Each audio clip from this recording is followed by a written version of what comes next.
Porque siempre es mejor hablar. En Duna comienza Hablemos en Off. Opinión, conversación y los temas de la actualidad en perspectiva, junto a Josefina Ríos y Nicolás Vial. Auspicio de Vitel Energía, tecnología eléctrica a tu servicio. Mejora tu inversión con la Raín Vial. Clínica Alemana, si es tu salud, es la alemana. Somos GTD, más que tecnología. Los beneficios únicos de tus tarjetas BCI suenan bien. Súbete a la electromovilidad con Mita. Prudential AGF, en alianza con AFP Habitat. Tu vida más tranquila, tu vida más consorcio. Digitaliza el área de recursos humanos con Talana. Duna, sonidos de tu mundo.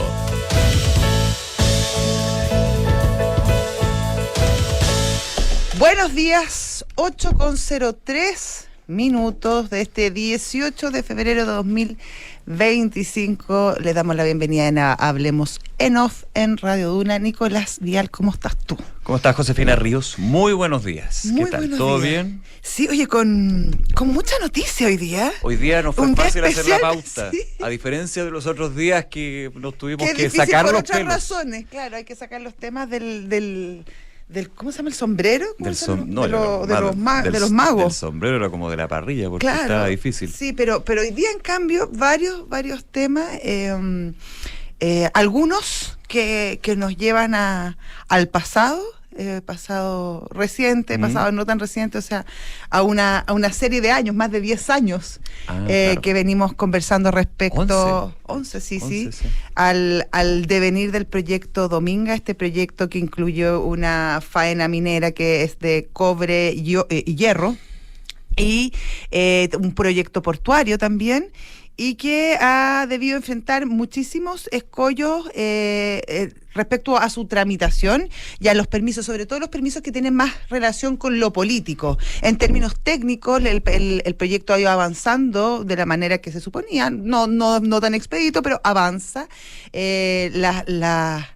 Las resoluciones de los tribunales técnicos, de los tribunales ambientales siempre han ido a favor del proyecto.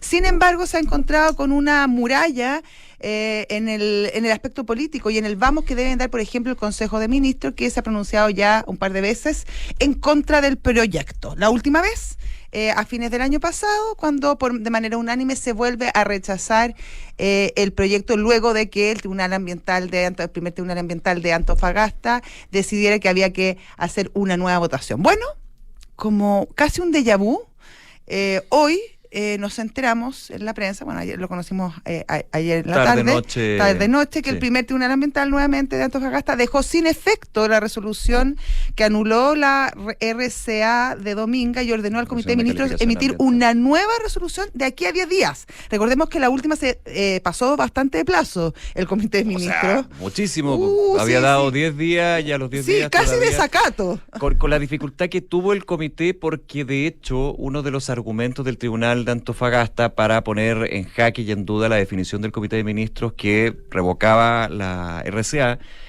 era el punto de que ministros y ministras de ese comité no se inhabilitaron. Claro. Porque habían hecho opiniones antes de ser autoridad con respecto a Dominga, lo que los habría inhabilitado per se. Claro, Maisa Rojas, ministra de Medio Ambiente y presidenta del Comité de Ministros, y la entonces ministra de Minería, Marcela Hernando. No así el ministro Grau, que claro que no. Pero después, bien. Bueno, pero para la segunda resolución, para la segunda vez que se efectuó esta votación, se inhabilitaron todos, porque obviamente ya conocíamos su opinión al respecto, por lo tanto Ahora quedaron los subsecretarios y subsecretarias, que uno dice, hay un problema de estructura del comité, porque ¿cómo va a cambiar tanto la visión? Ya, pero así sí, claro, iba a cambiar cero, pues imagínate, si de tu hecho, jefe no votó nada. en contra, tú no ibas a votar a favor. Hay un problema de fondo de la estructura del comité, que de hecho el gobierno presentó un proyecto para terminar con el comité de ministros y que sea por alta dirección pública. Exactamente. Pero eso es un tema que seguirá andando. Y en el caso del Ministerio de Medio Ambiente hubo que ir un peldaño más abajo y se recurrió al director jurídico del ministerio,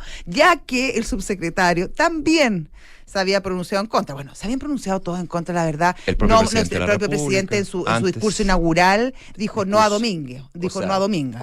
Como diputado, como candidato y en su discurso inaugural ya como presidente electo. Claro, o sea, la directriz estaba bastante clara respecto al sentimiento y a la posición de este gobierno con respecto justamente al proyecto Dominga. Bueno, Hoy, como te digo, supimos que el tribunal rechazó la excepción de pago del SEA y concluyó que el comité excedió sus atribuciones al incluir argumentos no contemplados en la resolución original. Por lo tanto, llama nuevamente al comité de ministros, y yo ya no sé quién va a asistir a ese comité de ministros a votar. Capaz que te inviten a ti. Claro, una de esas me llaman. Josefina, ¿tienes algo que hacer en 10 días? ¿Te gustaría venir a votar? Bueno, y de aquí a 10 días. Sí, pues, aquí 10 días. Y un punto con el que tú partías también esto, de hecho dice acá, el tribunal determinó que el plazo conferido por el tribunal para la resolución y dictación del nuevo acto administrativo de reemplazo venció el 31 de diciembre de 2024 y que la resolución exenta que finalmente se emitió se dictó el 14 de enero de 2025. A juicio del Comité de Ministros y el SEA no había problema en términos de que la reunión fuera el 31 de diciembre y el 14 se emitiera el fallo que finalmente revocaba nuevamente la RCA. Según el Tribunal de Antofagasta, excedió su facultad en términos de tiempo, pero también de forma, porque al fondo, digamos, de la primera resolución del comité, el tribunal no se mete. Claro, y en cambio el comité comienza a esgrimir argumentos a su juicio técnico que no eran contemplados en la resolución anterior, entonces le dijo, usted se excedió. Sí. Bueno, los vuelve a hacer votar, no creo que haya un cambio. Respecto, es probable, bueno, no estoy haciendo política ficción, pero no debiera haber un cambio respecto al dictamen final del comité de ministros. Es muy difícil pensar. No tiene por dónde. No, y es muy difícil pensar que obviamente que subalternos van a votar en contra de las direcciones de sus propias jefaturas. Aquí sin hacer un juicio de valor si está bien o mal lo que votó, ese ya es otro tema. Pero en la votación misma y en la estructura del comité de ministros, lo que votaron en la primera instancia con respecto a la revocación de la RCA fue la misma votación, unánime si no me equivoco, de revocar la RCA. ¿Por qué? Porque no eran los ministros, sino eran los subalternos. Aparte, hay un tema de estructura. El comité de ministros desde hace años que está puesto en jaque en términos de, bueno, ¿es técnico o es político? ¿Es político o es técnico? Tiene que haber una decisión política técnica. Se puede hacer técnico político y si antes pasa por los CEREMES ya pasó por lo político. Recuerda tú que están así, que con lo de Dominga y el comité de ministros, uno se acuerda que terminó con la salida de un ministro de Hacienda, un ministro de Economía y un subsecretario de Hacienda en el gobierno de Michelle Bachelet, en lo que fue Rodrigo Valdés, Alejandro Mico y Luis Felipe Céspedes, con el tema de...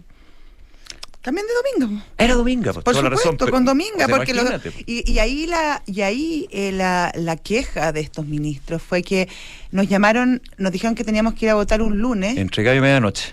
Y nos avisaron, por tú, que un sábado en la noche. Y eran al ministro de Medio Ambiente. Y eran páginas y páginas. Imagínate la cantidad de años que ya en ese tiempo llevábamos muchos años, sí. Ahora ya son más. Sí, claro. Era una cantidad de temas técnicos relevantes, difíciles que había que entender. Y entonces ellos reclamaban que era poco serio, porque obviamente en qué minuto ellos podrían interiorizarse y tomar una decisión clara, profunda sobre esta materia que además... Y ahí viene toda la discusión finalmente también ideológica respecto a este tipo de proyectos. Uh-huh.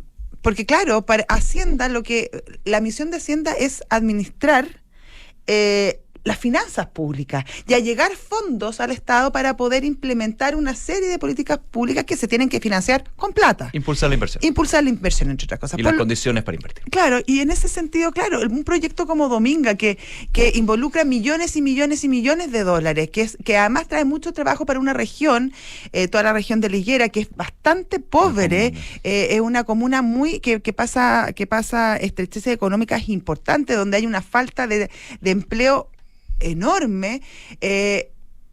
Claro, este proyecto que además ha cumplido con todas las condiciones técnicas según los propios organismos y la propia institucionalidad técnica del país, rechazarla por temas finalmente ideológicos, es complicado, es muy, muy complicado. En este gobierno en particular, esa discusión no ha estado tan latente porque al parecer hay una visión común respecto a la pertinencia del proyecto, en este caso, a que no es pertinente. Pero es muy difícil explicarle a la gente por qué finalmente termina primando una visión del país y no los elementos técnicos para decidir en concordancia los proyectos. Uh-huh. Y ahí también uno tiene que preguntarse, y de ahí también la importancia de la discusión que debiera llevarse adelante, es cómo determinamos si un proyecto es viable o no es viable en términos ambientales. Ahora, y yo no digo en este caso sí, que sí. haya que ser laxo, No. pero tiene que haber claridad al respecto. Y finalmente, la certeza que te da la institucionalidad medioambiental. A ver, esto lo podemos ligar con otros temas relacionados, con este concepto de la permisología. Bueno, Mira, claro. ¿qué tiene que ver con Dominga? Claro, el Muchísimo. tema de los tiempos, el tema de la decisión que da el Ceremi 1, el Ceremi 3, cuando hay, por ejemplo, en los proyectos eléctricos, me contaban en términos de transmisión y distribución, cuando tú tienes que hacer una distribución y transmisión de una región a otra, tienes que tener la definición de la autoridad de la región 1, de la región 2. Y de las comunas. Y las comunas, y Sí, el es subdirector de la región 1, subdivisión 3, 4, 5, no, es todo un tema. Ahora, yo te comentaba, porque aquí el Comité de Ministros, el que está nuevamente puesto en telejuicio. en telejuicio, en jaque, pero desde hace mucho tiempo. Y de hecho, este gobierno, estaba recordando acá, el 10 de enero de 2024, enero de 2024 para ser más, no tengo bien la fecha, se presentaba el proyecto de evaluación ambiental 2.0, que uno de los puntos es la reformulación del Servicio de Evaluación de Impacto Ambiental, Ya. que de hecho ha sido impulsado por el Sí, CEIA y todo, sí. y que consideraba el término del Comité de Ministros, el término en términos de cambiar esta institucionalidad. Elimina el Comité de Ministros y las comisiones de evaluación ambiental con el objetivo de fortalecer el carácter técnico en la calificación de proyectos. La decisión de aprobar o rechazar un proyecto recaería fundamentalmente en el Servicio de Evaluación Ambiental. Simplifica. Claro, tiene mucha lógica. Ahora, ese proyecto está en el Congreso. Bueno, pues, claro. Y yo creo que tiene mucha lógica. Ahora, de verdad, pensar que la política no tiene nada que ver con este tipo de proyectos, y sobre todo cuando son tan grandes y tienen tanta implicancia, también es ingenuo. Sí, claro. Yo creo que obviamente la institucionalidad política tiene un rol en este sentido. Y la tiene sobre todo pensando que quizás sería uno de los temas que habría que abarcar, pensando, por ejemplo, en las gobernaciones, que cada región pueda establecer planes, básicamente, para atraer inversiones, para competir entre ellas, como lo hacen, por ejemplo, otros países. En ese sentido, la institucionalidad ambiental política, por ejemplo, en Brasil funciona muy bien. Y finalmente ahí es al revés. La política se pronuncia al principio. Le dice, ¿sabe qué más? Sí, su proyecto me gusta, cumple con las funciones, cumple con lo que esta región quiere, venga. Y desde acá, ya usted está acá, y acá lo vamos a ayudar a que usted vaya cumpliendo. Tiene que cumplir con todas las designaciones técnicas, tiene que cumplir con el medio ambiente, tiene que ser amigable, que cada año y está muy bien que así sea, en la medida que tampoco atornillan al revés, creo yo. O sea, bueno, No. Ya, pero No una sobreregulación, sino una regulación acorde con los tiempos, y a las necesidades del ser humano y a la sostenibilidad del planeta. Estamos claros. Y las comunidades y Claro. otros temas. Pero en el fondo, claro, el pronunciamiento político debiera ser ex ante, no ex post. Claro, que Porque cuando tú ya has invertido la cantidad de plata que has es invertido, que se judicializa. claro, ahí pierde un poco sentido, porque además uno tendería a pensar que quienes debieran pronunciarse es gente que entiende al respecto. Ahora, y como así, y creo para pasar a otro tema, porque tenemos una pauta bien robusta. Nutrida. Bien nutrida. y nos emocionamos mucho con este tema porque es importante también conversarlo. Sí. Así como, y quiero hacer un poco el paralelo, así como en algún minuto mencionamos, bueno, se esperaba que el Comité de Ministros de la administración de Gabriel Boric iba a votar a favor del proyecto Dominga. Claramente no, porque ya las posiciones estaban claras desde antes. No está mal, bien, usted sabrá. Pero los otros gobiernos también. Claro, el gran parangón y el gran punto de quiebre fue la segunda administración de Michelle Bachelet, que terminó con un comité de ministros completamente dividido. Quebrado, claro. Quebrado, y con un ministro de Hacienda que salió cuando sabíamos que los ministros de Hacienda no se iban, duraban los 4 años. Bueno, este ya era el segundo, recordemos que Este antes era el había segundo. estado el ministro Arena. Sí, el ministro Arena. Claro, claro. no. Ahí no se rompió, funcionó digamos, tanto. la Antes, tradición. con Aninat. Sí, pero Aninat Sí, fue al salió final para reemplazar. Por la crisis. Porque tenía que reemplazar. Sí, no, por la crisis asiática. Pero sí, pues, en el gobierno de Frey. Ya, bueno, pero los gobiernos toman posición. Ahora, ¿cómo tú resguardas que esa posición política no vaya en contra de una posición técnica? ¿Y cuál es la más importante? Bueno, esto es una discusión. 8 de la tarde con 8 de la mañana con 16 minutos. Y ayer se autorizó, es una figura media curiosa, pero hemos tenido todo un largo debate entre los gobernadores, los alcaldes y el Ejecutivo respecto al uso de estas pistolas Taser, ¿cómo se pronuncia? ¿Tú Taser. Taser, las Taser. ¿Qué son estas pistolas que... es la marca genérica, tiene un nombre que lo voy a buscar, porque bueno, ayer el subsecretario Cordero lo decía. Pero todos sabemos a qué nos referimos. Totalmente, la pistola eléctrica. Claro, y que no son letales finalmente. El gobierno decidió comenzar un plan piloto para el uso de estas pistolas, que era una gran solicitud, un gran requerimiento de todas las autoridades más bien locales, porque obviamente Alarma de electrochoque. Alarmas de electrochoque. Arma de electrochoque, que uno queda así como medio turuleco.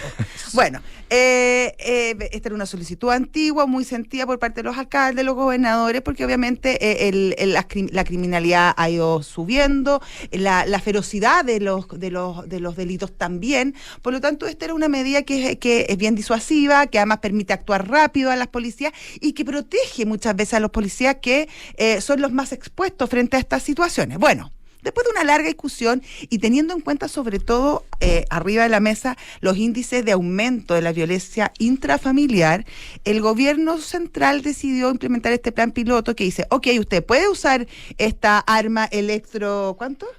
Electrochoque. Arma de electrochoque. El arma de electrochoque, solo en el caso que sean delitos de violencia intrafamiliar y donde el policía esté expuesto y que el ejecutante del delito, el victimario, tenga uso de una arma blanca.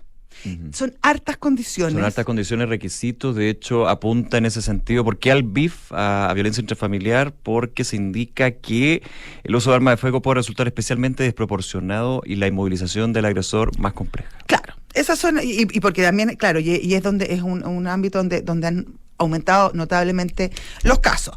Bueno, yo creo que es un paso adelante. Finalmente el gobierno termina haciéndose cargo de una queja antigua, sentida, abre la puerta al uso de estos instrumentos que en algún momento también justamente por las actuales autoridades fueron completamente denostados e incluso satanizados en algún momento.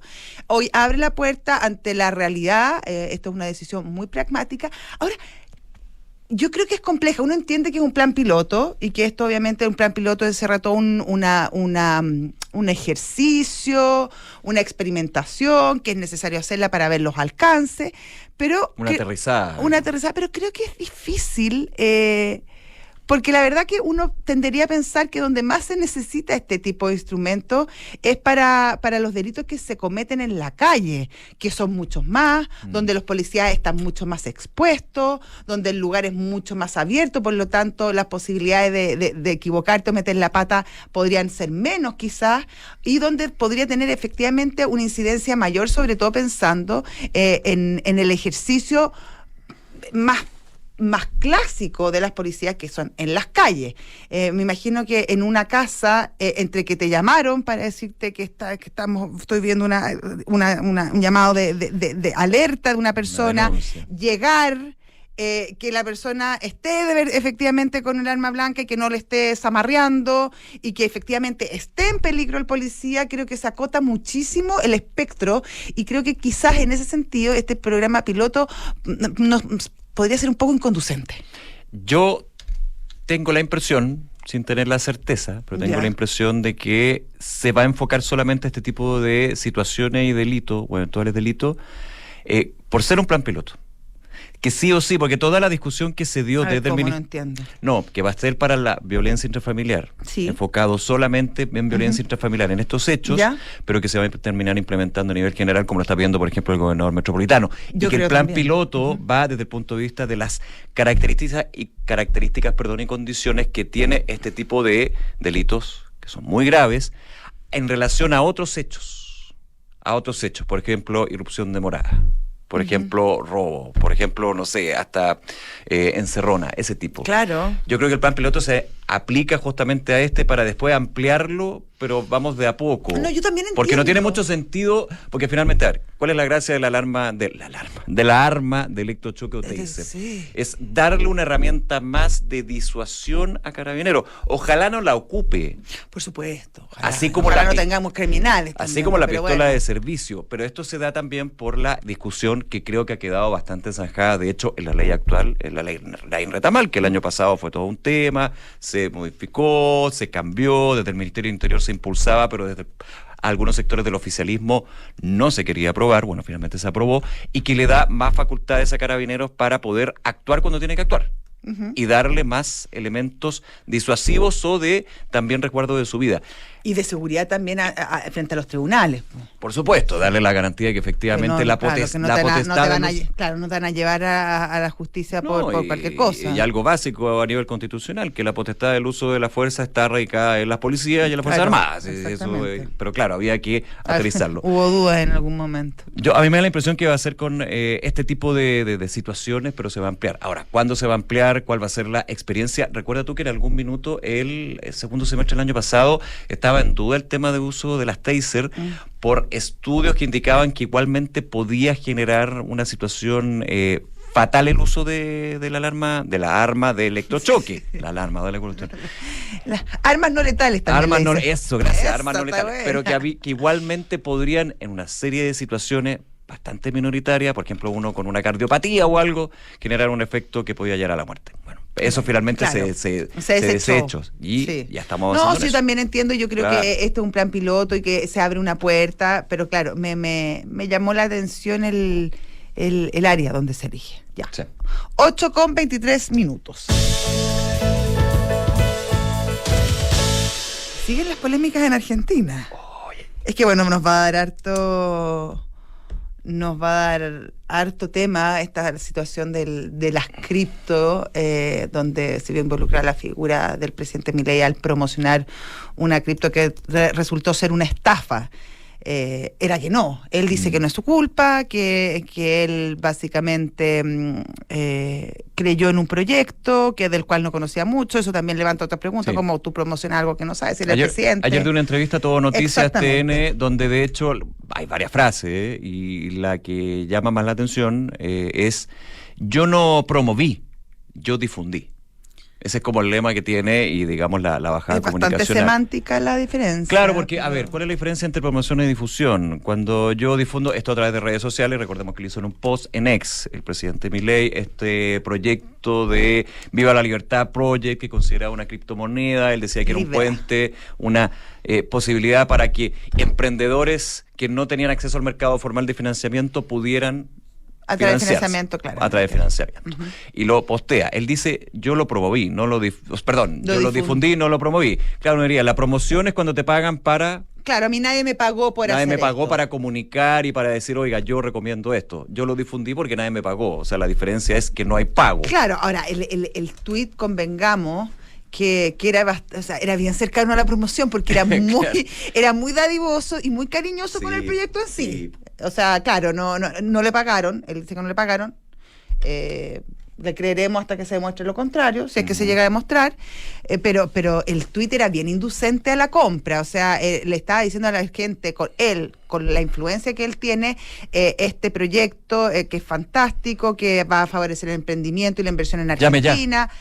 Sí, era, no sé si era promoción, o sea, quizás hay una diferencia semántica, puede ser. Es una quizá, línea muy delgada. pero que era primo hermano de la promoción, era primo hermano, po. Sí. Si no hermano. Oye, la entrevista es bien interesante. Este el punto. Habla también, no hace una autocrítica o mea culpa, pero sí, en el estilo Milei, sí deja en la mesa, digamos, una enseñanza. Claro, Una enseñanza propia de Karina, porque Sí. habla de Karina, Es que yo y el Karina jefe. Milei. Karina Milei, recordemos que el Su brazo hermana. derecho de su hermana y brazo derecho. Y lo que apunta en esta entrevista en Todo Noticias, TN, es, claro, aquí lo que aprendimos es que como llegamos a la presidencia de la República, no todos pueden tener acceso tan fácil a nosotros. hablando de que cuando estaba en esta reunión de FinTech se juntó con Que esta se le acercó gente este de tipo Libra, y mira le qué presentó el bueno. proyecto, claro. Claro, y que hay que levantar algunos filtros. Mire, se dio cuenta. Me acordé de la frase habitar el cargo. Sí. No sé por qué, pero en un nivel distinto, digamos, a como lo hemos conocido. Ahora, esto es la entrevista que salió en TN, pero horas después, Sí. y esto está interesante porque va a ser el tema de hoy, ojo con eso, de la entrevista al presidente Milei, ahí en la Casa Rosada, TN, el canal argentino, publicó en YouTube el video en bruto. Son como 2 horas de entrevista, sí, es bien larga. Habla de Cristina Fernández. La chorra le dice, y la esta chorra que me viene a esta decir chorra. que yo soy no sé qué. La 2 veces condenada que me viene a criticar. Y que su hija tenía un maletín con $5 millones en el banco no sé cuánto. Claro. Sí. Pero hay una parte del video que vamos a pasar a escuchar un extracto cortito. Escuchémosla y lo comentamos. Como es un tema en el cual participaste vos como ciudadano, además como presidente, por eso te lo pregunto. Pero de vuelta, Mm. es bueno que lo señales como ciudadano, porque tuiteé desde mi cuenta personal. Sí, pero ya te diste cuenta que no, que sos presidente. Bueno, me lo dijiste antes. Pero sí, pero mi cuenta es mi cuenta personal. Está bien, pero sos el presidente. Fíjate que dice mi cuenta de Twitter, abrila. Economista, sí, ya sé. Ok. Pero sos el presidente. Sí. ¿Qué? ¿Con esa parte? Sí, no sé cómo venía. Bueno, ok. Sí, estoy... ¿Qué? Sí, yo sé por qué. Por el juicio. Sí, dime. Claro.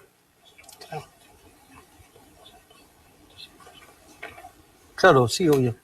Sí, yo entiendo, me doy cuenta, te puede traer un quilombo judicial. Ya, a ver, esa es una parte. Esa es una parte de esto que salió la entrevista en bruto, digamos, a través de redes sociales. Está súper viralizado y ha generado una discusión y crítica con respecto. Antes de eso, el periodista Jonathan Viale, claro, dice... Claro, hay una parte que Milei le dice, bueno, ¿Y viste lo de las preguntas? Y viste lo de las preguntas, o cómo ves lo de las preguntas. Dice, no, si aquí tengo la pregunta de Karina, tengo la pregunta de Caputo también. Claro, anoté un par de preguntas. Ahora, yo en ese antes de entrar al fondo, sí, ese obvio. punto en particular, claro, es feo, es antiestético que la contraparte te esté entregando preguntas, sobre todo gente que está tan cercana al presidente, pero no seamos cínicos. Muchas veces no es que uno acepte preguntas así directamente como este caso en particular, pero muchas veces que la contraparte para darte una entrevista te pregunta cuáles son los temas que se van a conversar.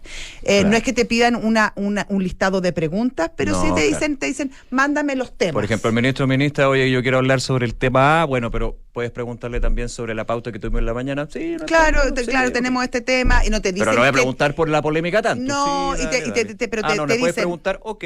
Claro, no hay y entrevista. ¿no? Entonces, Eso. y uno Va. claro, define más o menos cierto marco, no en todo, pero sucede. Entonces tampoco nos rasguemos vestidura Claro. como que esto Sí, es no, la no, primera no. vez que lo escuchamos. Lo pongo en contexto porque el video lo van a ver muchísimo en redes sociales Sí. el día de hoy. Esa es la parte, esa es la primera mitad, digamos, pero la segunda mitad es lo que está generando discusión en Argentina, porque en un minuto ustedes notan ese silencio hasta que el periodista después dice, bueno, sí, yo entiendo, entiendo, te te puede puede dar un generar un quilombo quilombo. judicial. Y eso está siendo muy discutido en Argentina. El que aparece a hablar con Milei, lo pueden ver en el video, es Santiago Caputo, que técnicamente lo que hace es, oiga, no, no hablemos de eso. Presidente, no Presidente. siga por ahí. Y de hecho, el periodista en TN, antes de que se publicara la entrevista en vivo, o sea, bueno, al aire, digamos, contaba que era en la Casa Rosada, estaba él entrevistando a Milei y habían 4 o 5 sillas. Entre ellos estaba Karina Milei sentada viendo la entrevista, ahí en Ahí, el mismo primera salón. fila, claro. Santiago Caputo, Luis Caputo, Marcelo Adorni, que es el vocero de gobierno, y otra persona. O sea, hablaban y uno podía entender de qué irá a decir el presidente en esta entrevista. Claro, había preocupación probablemente y de ahí se explica la cantidad de personas que estaban en la sala respecto a lo que podía decir el presidente Milei, y esto tiene mucho que ver con el estilo del presidente Milei, que en términos de comunicación política y verbal tiene ciertos, a veces es un poco verborreico y se gobierna poco respecto a ciertas formalidades típicas de la institucionalidad de los presidentes. Ahí mismo decía, por ejemplo, que ahora él se daba cuenta, como tú decías, que había que poner ciertos filtros y ciertas murallas respecto a qué se te acerque, lo que tú puedes decir, lo que no puedes decir, como cierto aprendizaje. Pero respecto a esta cuña en particular, cuando el periodista le pregunta, bueno, es que tú lo tuiteaste de tu cuenta personal, pero ahora te das cuenta que eres presidente. Y ahí el presidente, de alguna manera, como que sufre se desdobla y dice, no. Qué bueno que hagas el punto. Yo tuiteo desde mi cuenta personal. Soy sí, pero tú eres presidente. Como ciudadano, pues, sí, soy ciudadano, pero mira mi cuenta de tweet. Sí, sale economista. Sí, pero usted es presidente. No, pero... Y esta discusión es súper relevante porque... La hemos visto en otras ocasiones. La hemos visto en otras ocasiones, sí. La hemos visto en varios países y en Chile. Tú no puedes... un día ser una persona natural y al día siguiente ser presidente o ser senador. No puedes ser ciudadano de pie y una autoridad. No, tú eres permanentemente presidente de la República. Ese es tu cargo y tú te despiertas presidente de la República y te acuestas presidente de la República. Y no se te puede olvidar. Y cuando tú usas tu cuenta y dices, es que es mi cuenta personal, oye, sí, pero es que tu cuenta personal tú eres Javier Milei. ¿Cuál es esta disociación falsa? Artificiosa y maliciosa, te diría yo. Bueno, en la entrevista, de hecho, se hizo semeras cosas, presidente Milei. Habla de los políticos así son los políticos, o sea, perdóname, claro, pero estuviste en el Congreso, eres presidente. Tú eres político. Ya, no de la casta, que es el concepto que se acuña, perfecto, pero eres político. Pero en términos de una casta que él definió también. Sí. Pero lo que tú dices es muy interesante en ese punto, cuando el periodista habla de no, si no te quiero llevar a un quilombo judicial, porque uno lo que entiende, y en eso también aparece su asesor más cercano, Santiago Caputo, como, oiga, no nos metamos ahí. Y en un minuto él dice, bueno, en el tema judicial yo prefiero que hable mi ministro de Justicia, claro, porque de alguna manera te va a entender que no va a estar tan fácil eso, que no va a ser de bueno. En realidad él difundió a través de una cuenta de Twitter, no es para tanto, él no se enriqueció. Claro. Puede que, claro, porque el juicio político, ayer me comentaba un periodista y columnista argentino, sí, es difícil porque los votos no están. Ahora, dependiendo de la situación judicial, que bueno, sabemos en Argentina puede durar un tiempo, dependiendo de la situación judicial también podría de alguna manera influir en ese eventual juicio político. Ahora, lo que pasa es que, claro, el área, la arista legal está bastante favorable a Milei. ¿Por qué? Claro. Porque no están los votos en el Congreso para el juicio político, porque el partido de Macri ya ha dicho que lo va a apoyar. Ahora, esto le va a tener un costo, y lo conversamos ayer con una analista argentina en la tarde, va a tener un costo político para el partido de Milei probablemente, donde se le van a subir la apuesta los aliados. Recuerda que hay elecciones este año. Sí, parlamentarias. Están las PASO, que de hecho... Y están las parlamentarias, que son... las parlamentarias, que ahí van a tener, que es donde van a tener que negociar las distintas fuerzas. Obviamente, claro, me imagino que acá va a haber un cierto cobro por parte de los aliados para no insistir en un juicio político.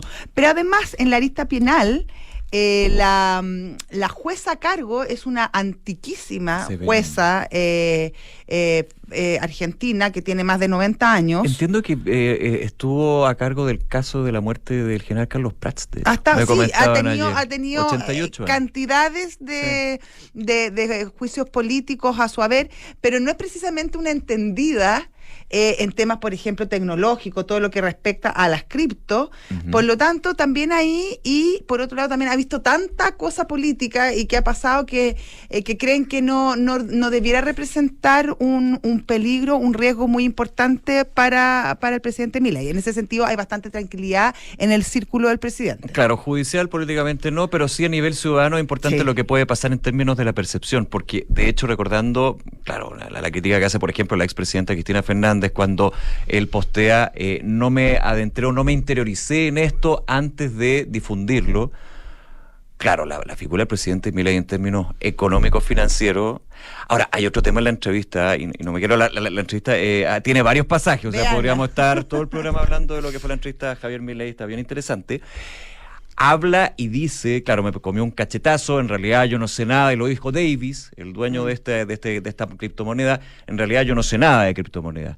Pero ahora también lo que se le está criticando a Javier Milei, y creo que tú lo comentaste ayer, y ahí me acordé, que en algún minuto él asesoró, hizo clases de algunas fintech o algunas tecnológicas, digamos, sobre el tema criptomonedas.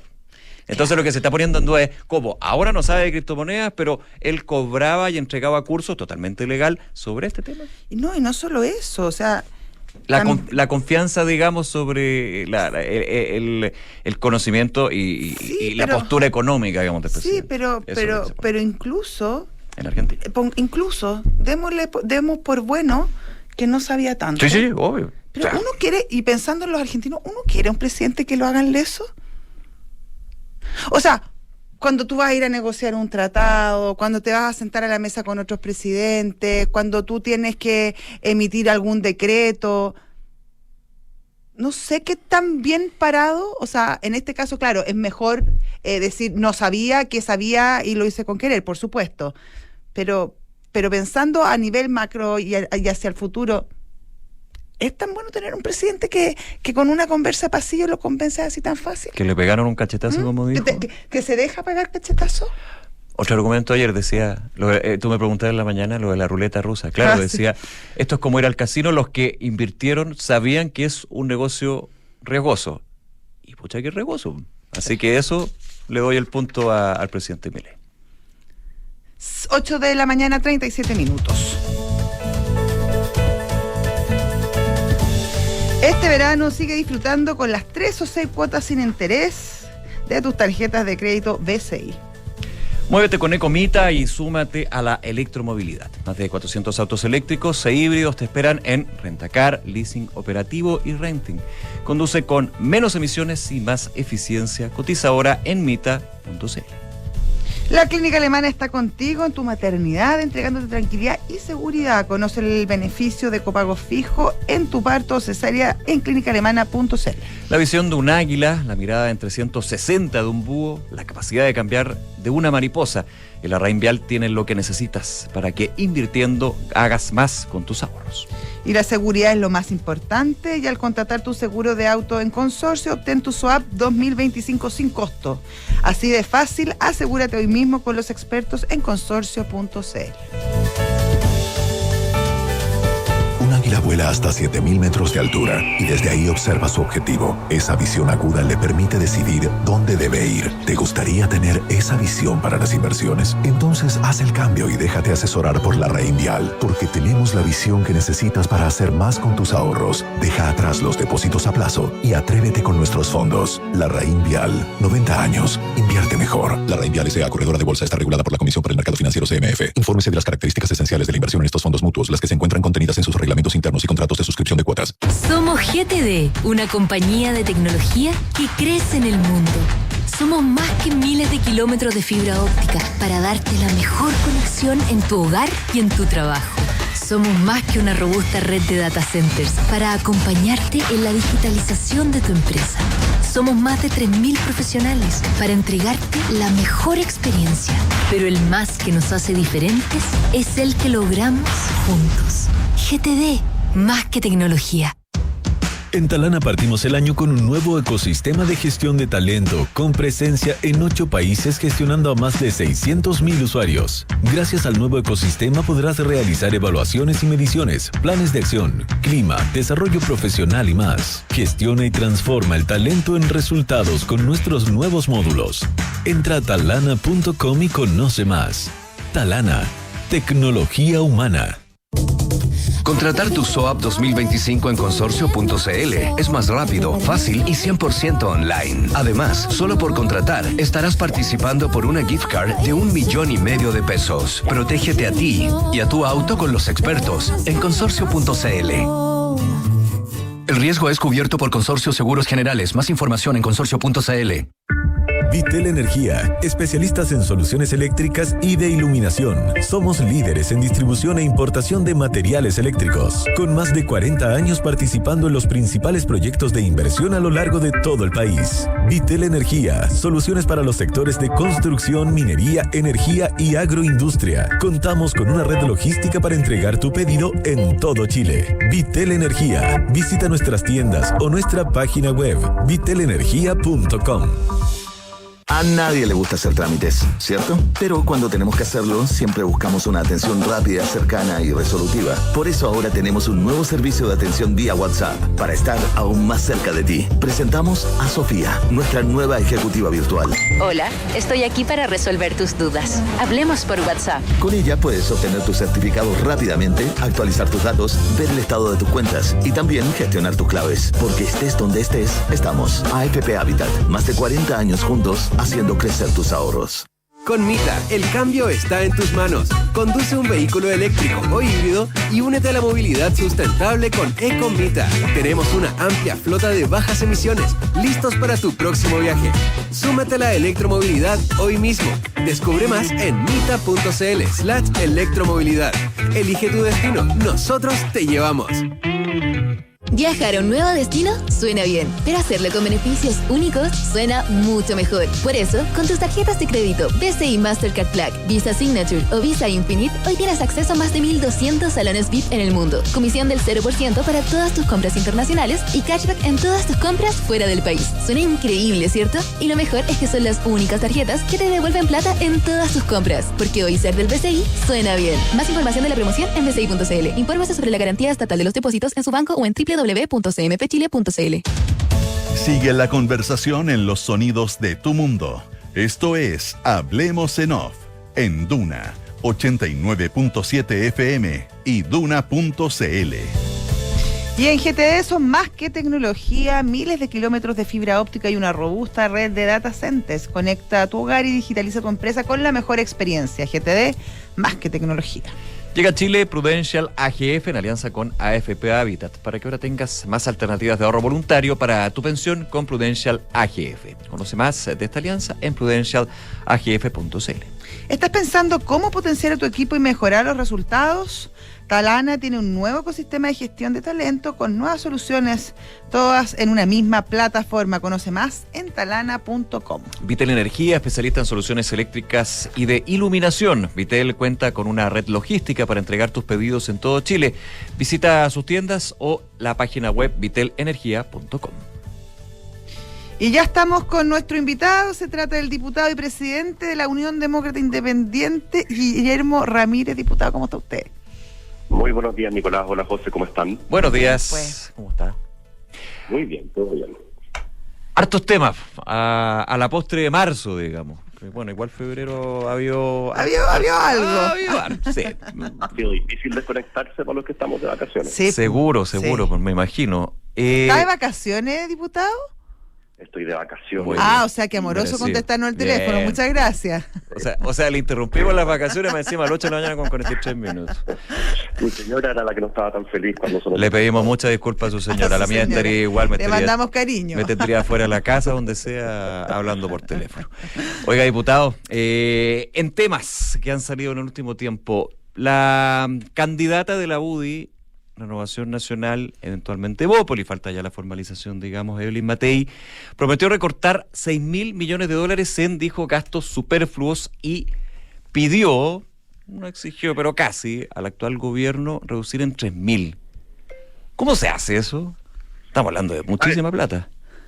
Lo que Evelyn Matei está pidiendo es que el gobierno cumpla con su palabra, porque lo que ocurrió el año 2024 es que el déficit fue 1 punto del PIB mayor al comprometido y al estimado, y 1 punto del PIB son $3.000 millones.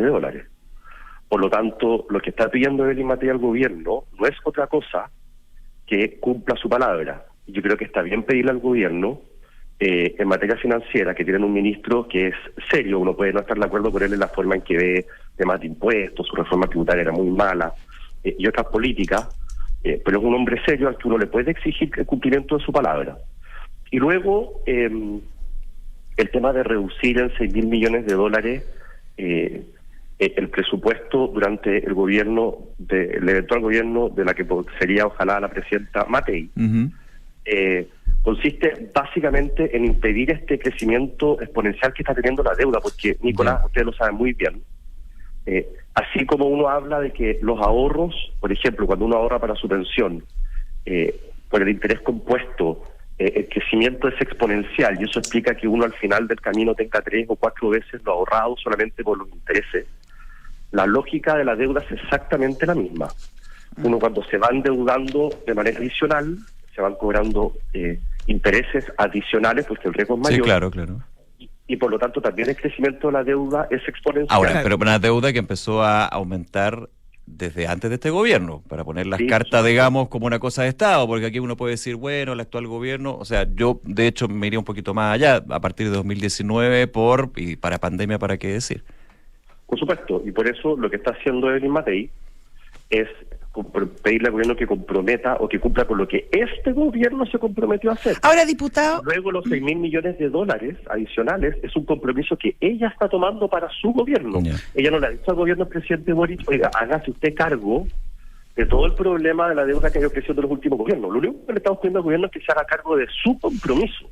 Y creo que eso es algo razonable de hacer. Claro, diputado, obviamente uno entiende la lógica y obviamente está más que su derecho, en todo su derecho, de hacer las exigencias que se quieran. En este caso, que se recorten 3.000 millones. Pero estamos hablando de 3.000 millones, que es mucho. Costó mucho llegar a la cifra de recorte de 600 millones que se aprobó en la ejecución presupuestaria. Los economistas hablan de 1.500, o sea, la mitad de 3.000. Y uno se pregunta, ok, haga la solicitud, pero ¿cómo se hace? Porque estamos hablando de muchísimo dinero. Lo decía la propia vocera Aysén Echeverry. Ok, pero lo que está pidiendo es muy difícil. ¿Cómo se recortan 3.000 millones en un año de un plumazo? ¿Usted tiene la receta?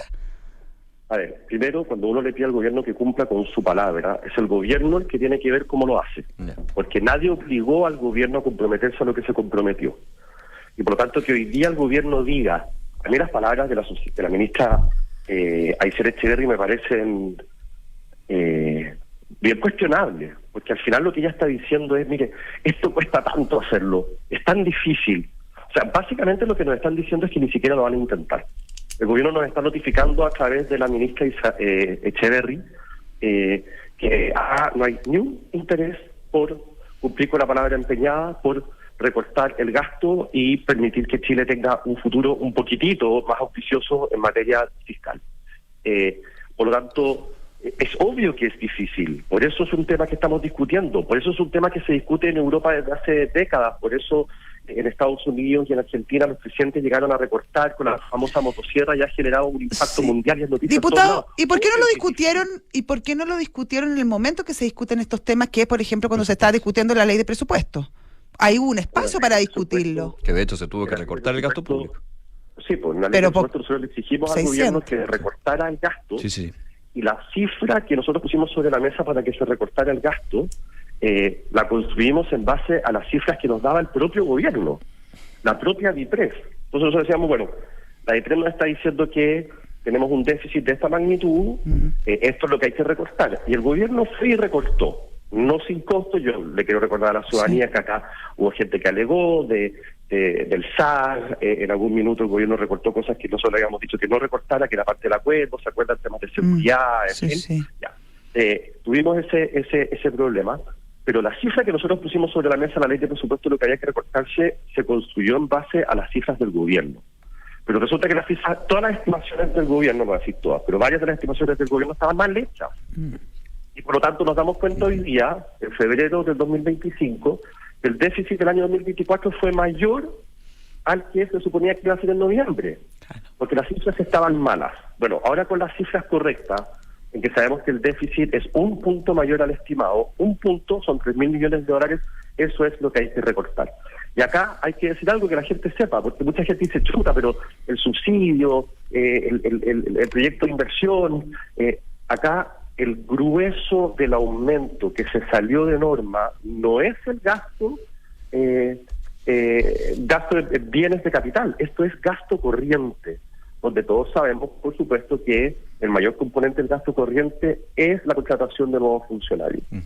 Por lo tanto, el gobierno acá no es que haya sido un gasto obligado porque hubo una pandemia o un terremoto, tampoco un gasto obligado porque el Congreso se aprobó un gran proyecto que requiere más financiamiento o una gran reforma. esto es contratación de personas. Ahora, es difícil pensar que vayan a prescindir de esas personas en un año electoral. Bueno, ahí va a estar la demostración de cuán serio es este gobierno o no en materia de equilibrio fiscal. Aquí, esta es la prueba de fuego, porque el presidente Boric desde el día 1, a mí me llamó la atención, el presidente Boric asumió el 11 de marzo del 2022, a finales de marzo del 2022 él fue a Argentina, yo fui con él, fue un grupo grande de parlamentarios porque era una visita de Estado, fue el presidente de la Corte Suprema, los presidentes de las cámaras, etcétera. Y él en un discurso ahí, a pocas semanas de haber asumido, dice, no podemos dejar que el discurso de la responsabilidad fiscal sea solamente de la derecha. Era una especie llamado también Alberto Fernández. Nosotros, la izquierda, también tenemos que preocuparnos del equilibrio fiscal. Y él ha hablado acerca de la responsabilidad fiscal durante sus 4 años. Sí. Esta es la prueba de fuego.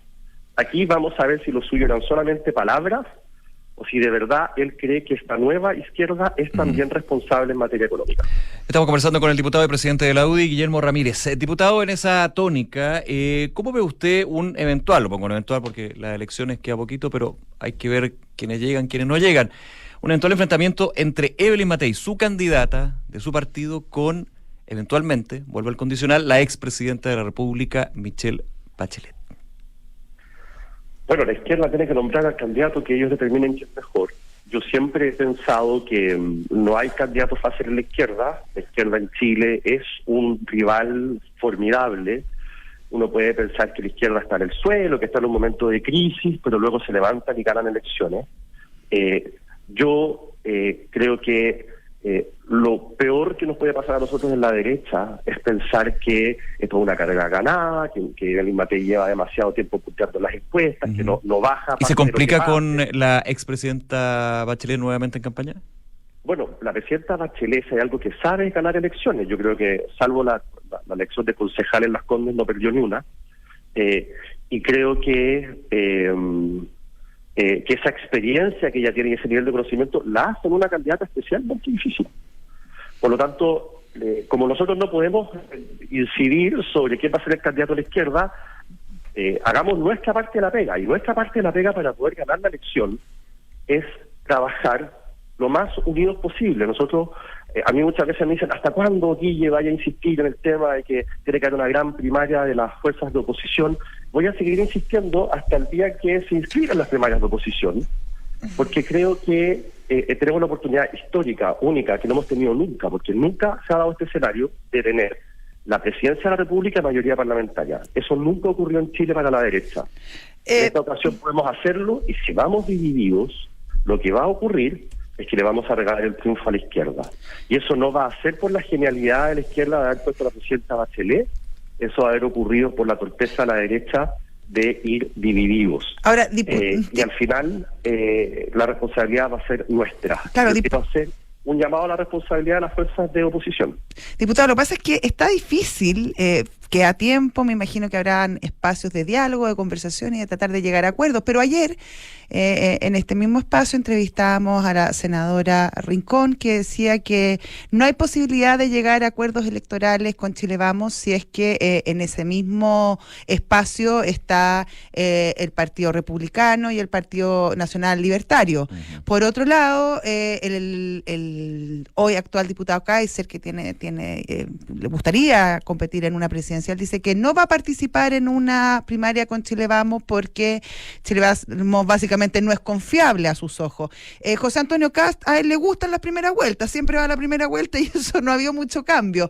Entonces, la posibilidad real de llegar unidos como sector es bien complicada, y me imagino que ante ese escenario también hay algún plan B. Me imagino que estarán preparando alguna estrategia, ¿o no?